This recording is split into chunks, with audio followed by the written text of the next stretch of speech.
Je vais chaque année à Racine de Ciel. Bien sûr, à Racine de Ciel. Les plus grands auteurs. Au Palais Fèche. Écoutez, les histoires d'œuvres. L'histoire, l'œuvre. Cita d'Ayach. Cita d'Ayach. Racine de Ciel.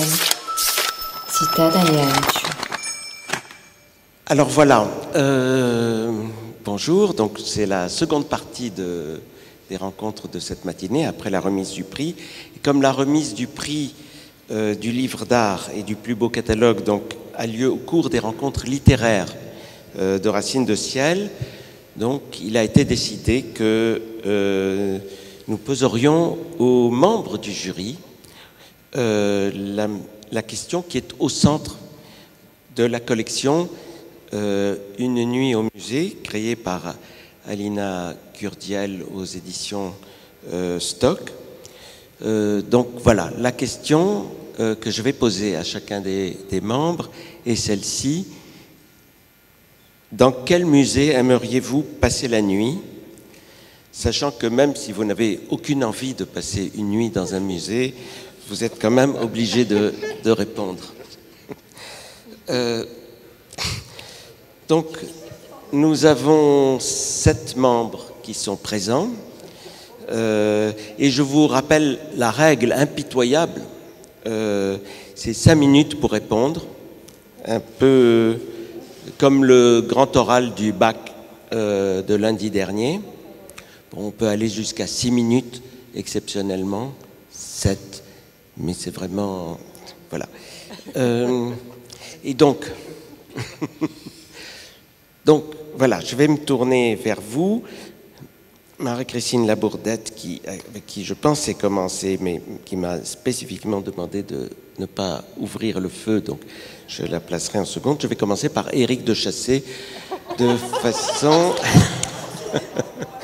Voilà, Éric de Chassé est historien d'art, professeur d'université. Il a dirigé un temps l'Académie de France à Rome, c'est-à-dire la Villa Médicis, l'heureux homme. Il est aujourd'hui directeur général de l'Institut national d'histoire de l'art, plus familièrement nommé l'INA. L'INHA, pas l'INA, c'est autre chose. C'est autre chose. Donc, Éric de Chassé, c'est à vous.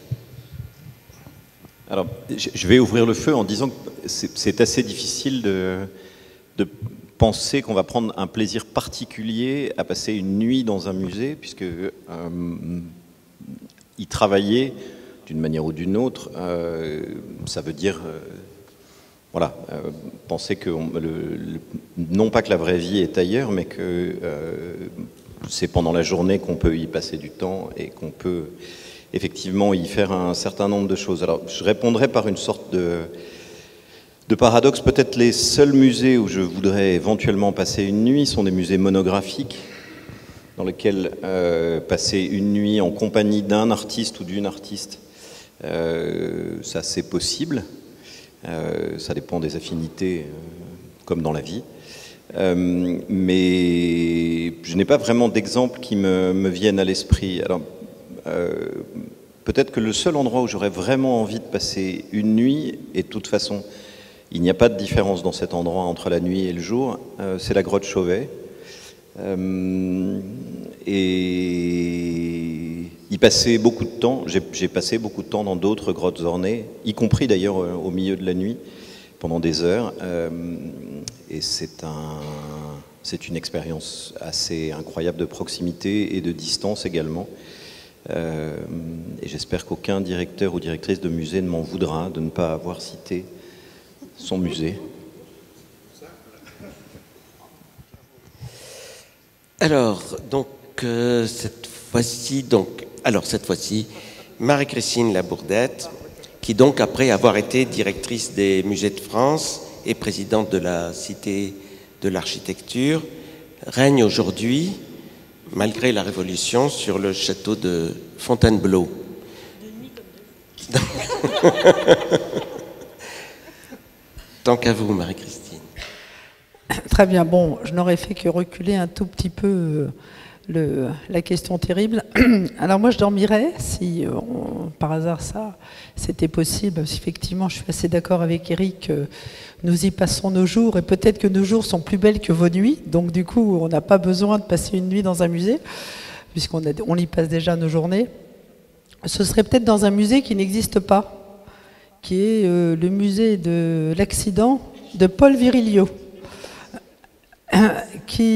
Donc Paul Virilio est à la fois un architecte, penseur, qui avait envie de créer le musée de l'accident, ce qui est quand même toujours je dirais, un peu un oxymore, puisque le musée c'est la permanence et l'accident c'est l'imprévisible. Donc comment arriver à créer un musée de l'accident? Et je trouve qu'effectivement passer une nuit de manière accidentelle, peut-être une nuit d'un 1er avril par exemple, dans le musée de l'accident, ça pourrait être quelque chose d'assez drôle, dans un musée dans lequel on pourrait croiser aussi bien le moule de la tarte tatin, qui a été inventé, comme on le sait, par accident, un très très très bon dessert, que des choses beaucoup moins drôles comme effectivement un morceau de Tchernobyl, un morceau de Fukushima, ou des choses plus la voiture peut-être accidentée de Albert Camus, enfin des éléments qui en tous les cas font de l'accident peut-être des hoquets de l'histoire, des choses qui font changer le sens de l'histoire. Peut-être aussi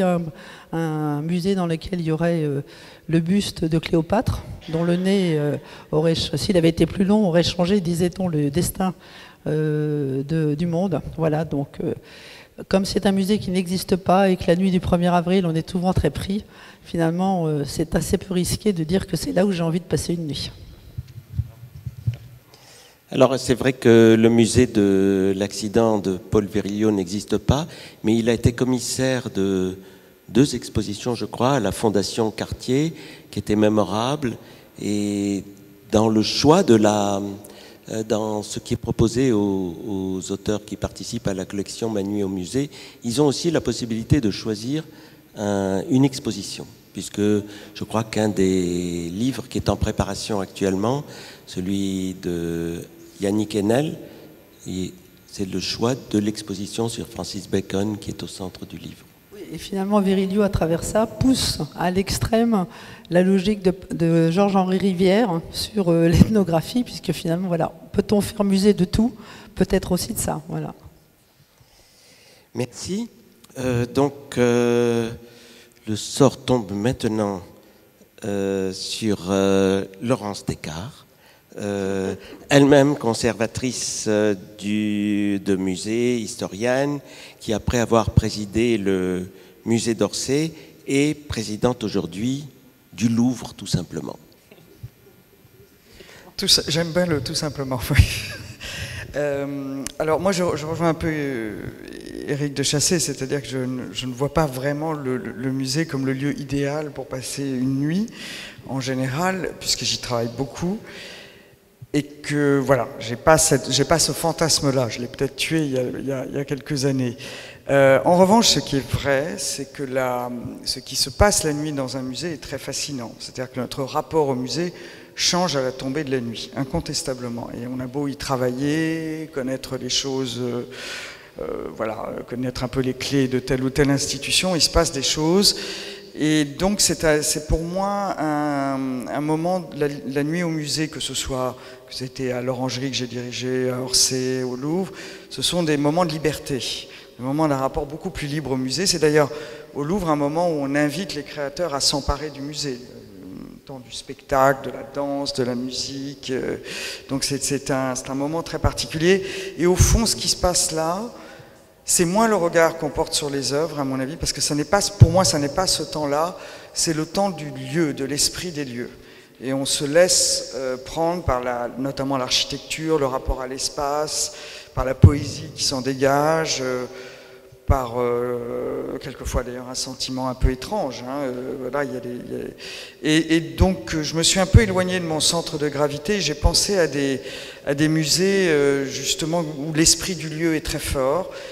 Il y a un musée en Europe, moi, auquel je reviens régulièrement, qui est un musée qui est à 40 km de Copenhague, le Louisiana Museum of Art, qui est un merveilleux musée créé à la fin des années 50, si je ne m'abuse, musée essentiellement d'art moderne et contemporain, au sens un peu classique du terme, et qui est d'abord un musée d'un site merveilleux au bord de la mer et de différents bâtiments qui constituent comme ça un petit écosystème de contemplation, de plénitude. On se sent bien au Louisiana. On se sent tellement bien d'ailleurs que Jean Nouvel en avait fait un manifeste d'architecture contextuelle du musée, parce qu'il a eu un choc aussi il y a 10-15 ans quand il a découvert le Louisiana. Et voilà, ça c'est le genre de musée où oui, on pourrait passer une nuit à mon avis en s'imprégnant de cet esprit des lieux dans un rapport à la nature et dans un rapport à la présence des œuvres d'art qui me paraît être extrêmement agréable. Il y a un autre musée auquel je pense qui est au Japon, c'est tout le dispositif de Naoshima aussi.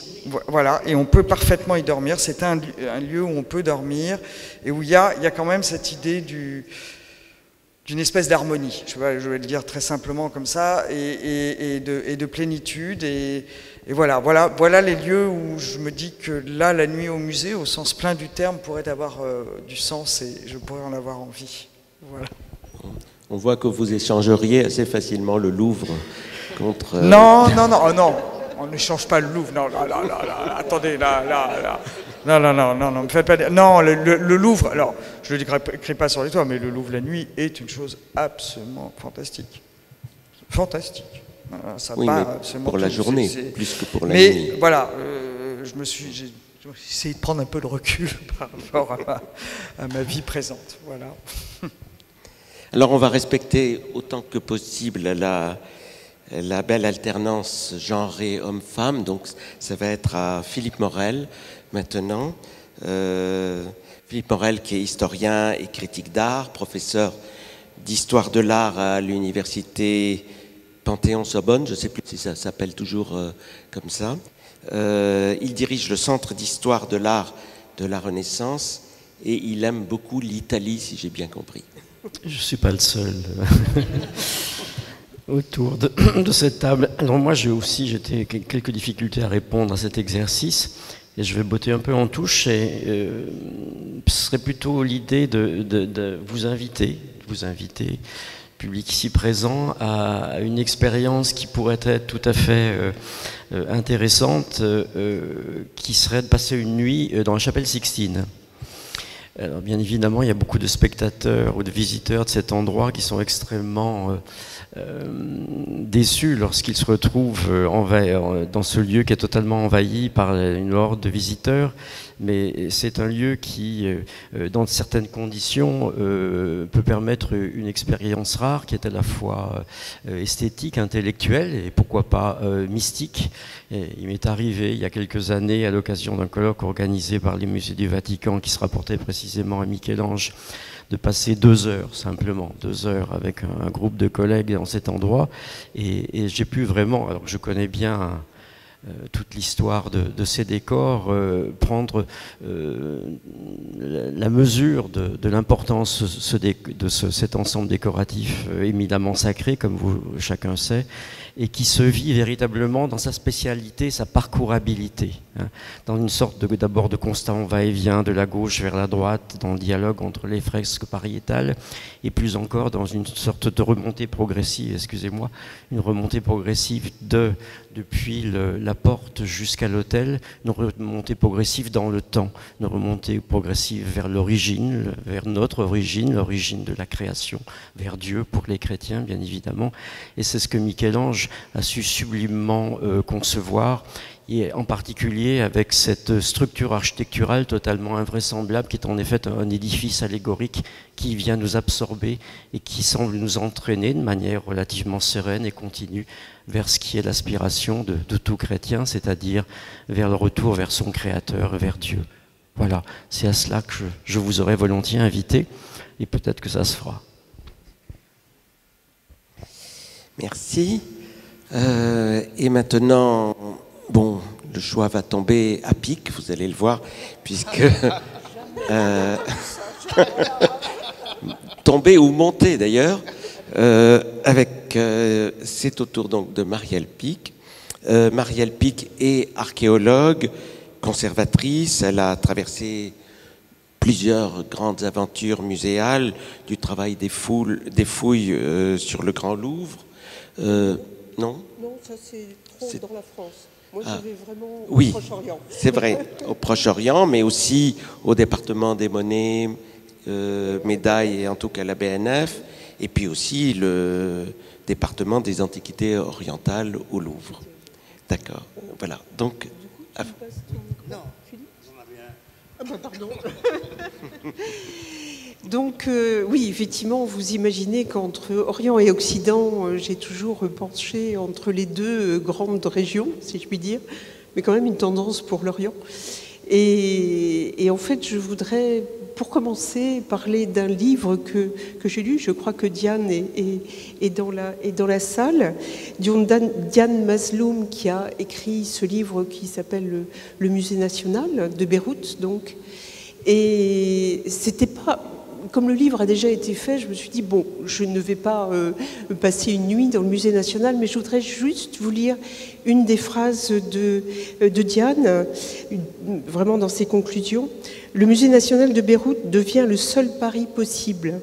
Croire en notre passé pour inventer l'avenir, ce futur que le Liban ne trouve pas. Et ce côté humain du musée est quelque chose que j'ai essayé de rechercher aussi dans cette demande d'Albert. Et en fait, j'ai choisi le musée Pierre Loti. Parce qu'en fait, c'est son centenaire, hein, c'est le centenaire de son décès. Malheureusement, je ne pourrais pas y passer la nuit parce que le musée n'ouvre qu'en 2025. Mais si vous voulez, ça correspond bien à notre imaginaire d'archéologue, hein, puisqu'en fait, essentiellement, je regarde le drac en face de moi, l'archéologie est quand même une histoire d'imagination et d'imaginaire qu'on a rêvé depuis tout petit. Et c'est vrai que Pierre Loti est vraiment comme ça, puisqu'il a créé son petit musée d'enfants et qu'il a réuni, alors contrairement à un musée classique où on a des collections bien répertoriées, il a plutôt réuni des souvenirs de voyage et créer, vous savez, des pièces, la pagode chinoise, la mosquée, etc. Donc j'ai vraiment hâte de voir à nouveau ce musée. Et si par hasard j'avais encore une seconde, j'aimais bien aussi évoquer le musée Fujita. Je ne sais pas si certains le connaissent, donc cet artiste japonais qui a décidé, lui, par contre, de vivre en France.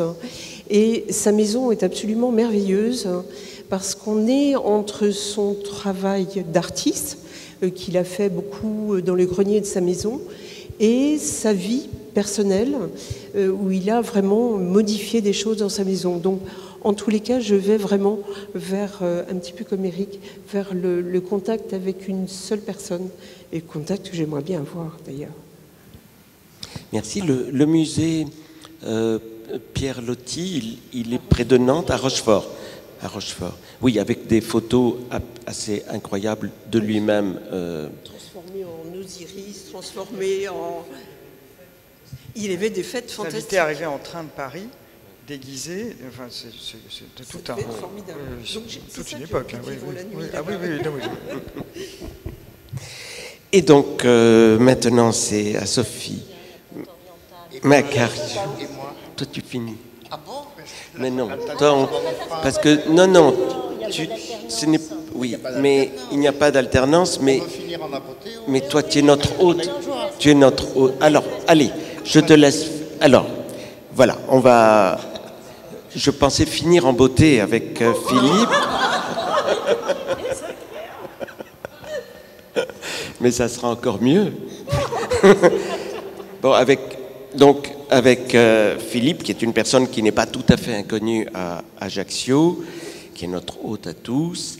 Philippe est conservateur du musée historien d'art, directeur du Palais Fèche et conservateur des musées de la ville d'Ajaccio. J'ai appris également qu'il a une autre compétence plus particulière. Il est considéré comme attributionniste, qui n'est pas une pathologie, mais une capacité reconnue pour attribuer à la main de tel ou tel artiste des peintures ou des dessins qui sont mal attribués. Donc, Donc, est-ce que c'est au musée Fesch que tu souhaites passer la nuit? Sûrement pas. Tu y passes tes jours, donc je pense que... Et encore. Et encore. Non, je pense, je voulais un peu d'hier, mais je suis dans cet esprit toujours de la fête, évidemment. Ça aurait été parfait de passer une nuit dans une œuvre d'art totale qui était la Maison Pompéienne. Ce qui était, et effectivement, c'est... Oui, il y avait un truc, donc, et c'était l'idée de faire la fête. Mystère, alors. Oui, l'idée de faire la fête toute la nuit, évidemment. Oui. Mais si on est tout seul, c'est un peu moins festif. Mais évidemment, j'aurais tendance, mais je l'ai faite, à rêver, à passer une nuit à Naoshima, parce que c'est extraordinaire. On s'emplit de... Mais bon, c'est déjà fait. Et je pense que le seul vraiment musée où j'aimerais passer la nuit, parce que c'est qu'il raconte une histoire et on rentre dans l'histoire, c'est le musée d'Omar Pamuk à Istanbul. Pamuk à Istanbul. Le musée de l'innocence. Le musée de l'innocence, qui est absolument extraordinaire. On y va, c'est un tout petit musée et on y reste des heures. Il raconte une histoire, il raconte son histoire, enfin l'histoire de sa vie, et tout est parfait. On peut vraiment y passer la nuit parce que c'est d'ailleurs, on a quand même sélectionné aussi son livre dans le prix du livre d'art, parce que c'est le même esprit que le livre que le musée, et le musée est beaucoup plus riche, parce qu'il raconte, il y a tellement de toutes ces petites armoires, où il y a tous les détails c'est pour moi un des musées les plus réussis, tout petit, comme quoi on peut faire un tout petit musée qui emballe, et surtout, on y a envie d'y rester des heures et d'y passer la nuit même. Voilà. Et puis c'est un musée qui est accompagné aussi par un livre de Orhan Pamuk, et donc on peut vraiment faire le joint entre la littérature et l'art. Mais même dans le musée, on lit, on rentre, c'est une expression visuelle de son écriture, c'est magnifique. Merci Philippe. Alors cette fois-ci, on va finir avec la plus imprévisible des conservatrices du patrimoine, donc Sophie Macariou, qui après avoir dirigé le département des arts de l'islam au Louvre, a pris la tête durant plusieurs années du musée Guimet à Paris, où l'an dernier d'ailleurs nous avons fait une séance de délibération mémorable. Et elle a été nommée récemment à la direction scientifique de l'Agence pour le développement d'Al-Oula en Arabie Saoudite. Donc, Sophie. Femme des voyages. Alors, lectrice aussi de beaucoup de titres de la collection. Et puis, j'ai eu le plaisir d'accueillir donc Alina et Emmanuel Carcassonne au musée Guimet pour parler d'une nuit au musée Guimet. Et on a donc accueilli un auteur, je pense qu'on peut peut-être pas encore l'annoncer, si on peut, Jean-Luc Coatalem, donc qui va bientôt sortir Sa nuit au musée, voilà, au musée Guimet. Alors, moi, il se trouve que pour toutes ces raisons, aussi parce que j'écris un peu, ou que j'essaye de le faire croire, j'ai pas mal réfléchi la nuit au musée. Alors, moi, en fait, j'aime beaucoup la nuit au musée. D'abord, j'adore le concept de cette collection. Et puis, j'aime l'idée de ce qui se passe, en fait, dans ce temps, je ne sais pas, dans ce temps, effectivement, à la fois d'extinction des Lumières, d'abord, de surgissement d'autres professions, de concentration, de changement des bruits, parce que une nuit dans un musée, c'est évidemment très différent, bien sûr, de ce qui se passe le jour, même quand le musée est fermé, et qu'il y a quelque chose qui se met en marche. Donc, l'incarnation particulière de la rencontre entre l'œuvre d'art, le lieu et la personne, je pense qu'elle connaît en quelque sorte son ballon d'expérience le plus passionnant, la nuit. Alors, dans cet ordre-là, moi j'ai réfléchi déjà depuis un moment à 3 sujets. Il n'y a rien que ça. En fait, il y a 3 lieux très distincts où j'aimerais passer la nuit. Il y en a un que je ne dévoilerai pas. L'hôtel Ritz. L'hôtel Ritz. Non, pas du tout. C'est pas un musée, non. Le premier, je dirais presque le plus évident, et qui fait suite à un livre que j'ai publié, c'est évidemment le musée national à Nicosie, donc à Chypre, puisque je suis liée à cette île, et que c'est évidemment une sorte de fiole dont on enlèverait le bouchon et qui délivrerait pour moi un parfum très particulier parce qu'il est peuplé à la fois d'œuvres que j'aime, d'œuvres qui me parlent d'une histoire qui est la mienne, celle de ma famille, d'une île qui a connu donc une terrible déchirure, et aussi de personnages que j'aime comme Vassos Karagiorgis, l'ancien directeur des Antiquités de Chypre, qui a eu la lourde tâche en 1974, au moment de l'invasion de Chypre, de devoir évacuer les pièces les plus importantes en pleine nuit. Et c'est durant cette nuit que ses cheveux sont intégralement devenus blancs. Donc pour moi, les musées, et particulièrement la nuit, ce sont évidemment des pèlerinages de mémoire. Celui-là par excellence. Après, bien que mon Orient soit très vaste, je suis aussi quand même moitié française, et passionnée d'Italie comme beaucoup de gens.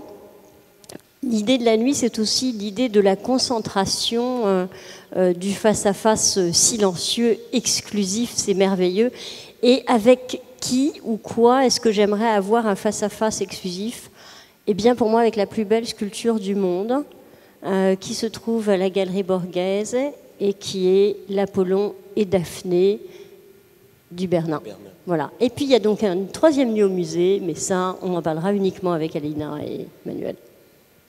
Et pourquoi avec Bernin, ce tête-à-tête? Pourquoi? Alors, l'Apollon, d'abord parce que pour moi, Bernin est le sculpteur, voilà, par excellence. Et parce que Apollon et Daphné, c'est... D'abord, je suis petite fille de marbrier, donc j'ai une sensibilité particulière à ce matériau, c'est vrai.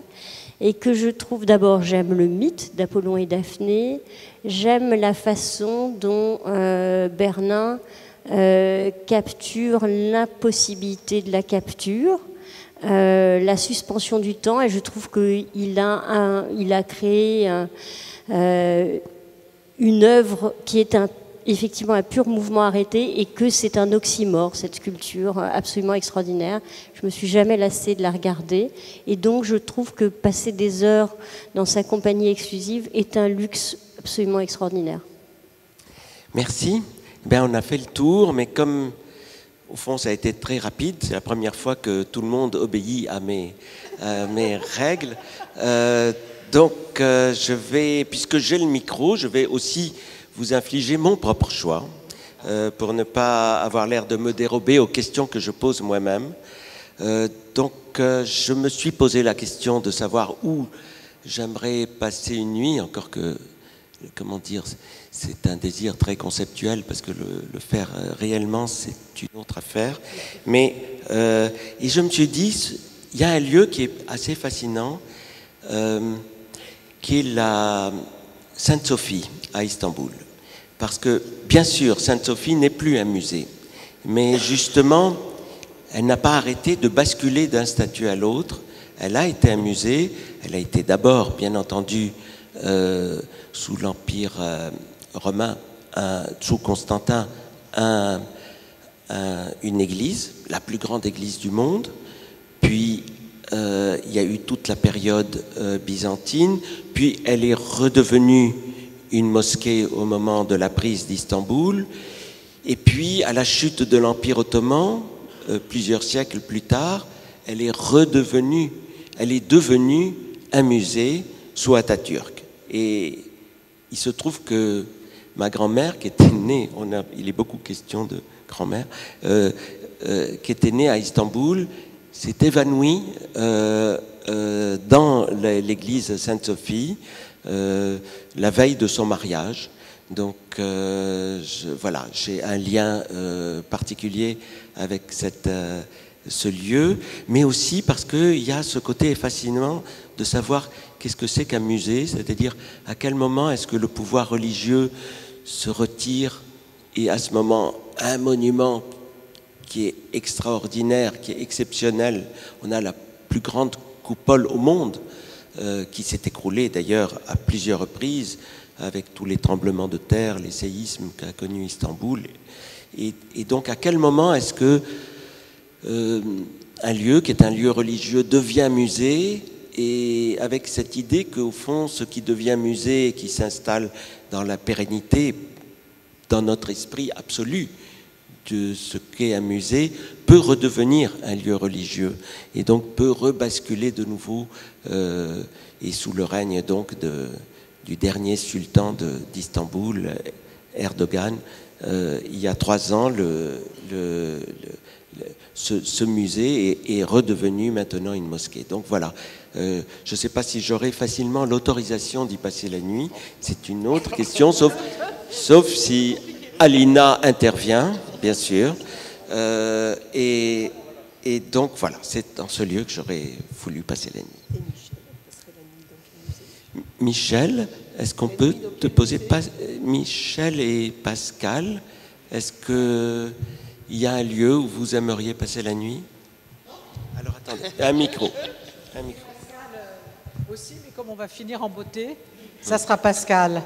Alors moi, j'aimerais passer la nuit, mais je ne sais pas si pour vous c'est un musée, mais pour moi c'en est un. C'est à la maison Julien Gracq. C'est là que j'aimerais passer la nuit.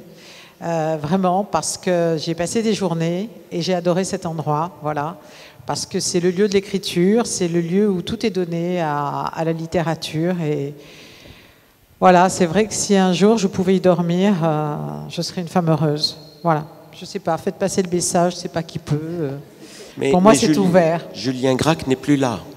Non mais c'est la maison, ces livres sont là. Ses livres sont là, son bureau est là, son lit est là. Hein? Voilà. Voilà. Non, voilà l'endroit où j'aimerais aller. Et puis alors, la beauté, je la confie à Pascal. Oui, alors moi je suis totalement claustro, donc l'idée de passer une nuit dans un musée, ça me semblerait un petit peu compliqué, enfermé. J'ai un de mes amis, François Boiron, qui est un artiste de la figuration libre, qui a passé de très très nombreuses nuits dans les musées, on en parle beaucoup, parce que lui s'y installe avec sa tante pendant la durée des expositions qu'il y vit. Si je choisissais un musée, ce serait un musée à ciel ouvert, ce serait Balbec, dans ce Liban auquel je tiens beaucoup. Et je crois que je pourrais arpenter toute la nuit sans avoir peur des fantômes et y passer beaucoup de ma vie. Merci. Eh bien, merci à tout le monde. Nous nous retrouvons tout à l'heure à 14h45, où Michel Peretti reçoit donc Christophe Onodibio pour ouvrir les séances de Racines de Ciel. Merci. Merci. Bien sûr, écoutez les histoires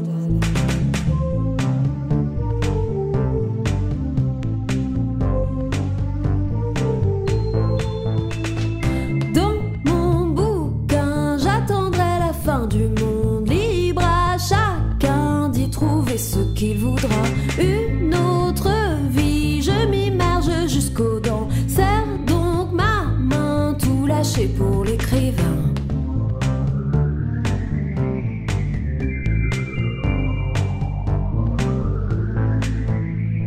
Les pages se tournent, j'arrive au bout du chemin, mais j'y suis trop bien.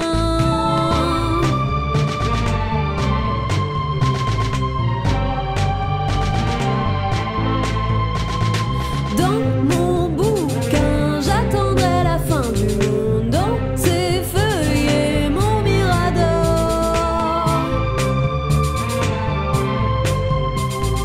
Dans ces feuillets, mon mirador. Oui, Racines de Ciel, j'ai lu évidemment chaque année.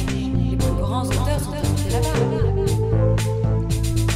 Lire au goulot la vodka des doux sommeils. Le monde réel ne sied guère au plus grand rêve. J'oublie le reste, abandonne-moi sur la route. Que l'écrivain me rattrape sur le chemin.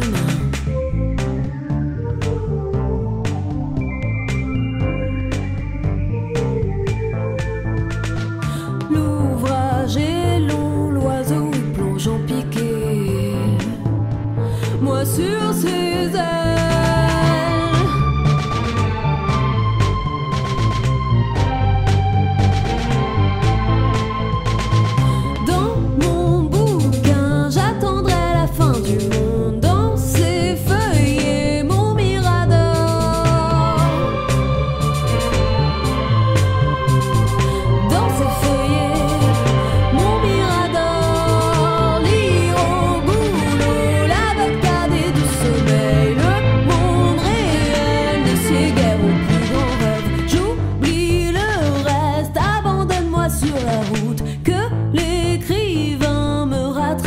le chemin.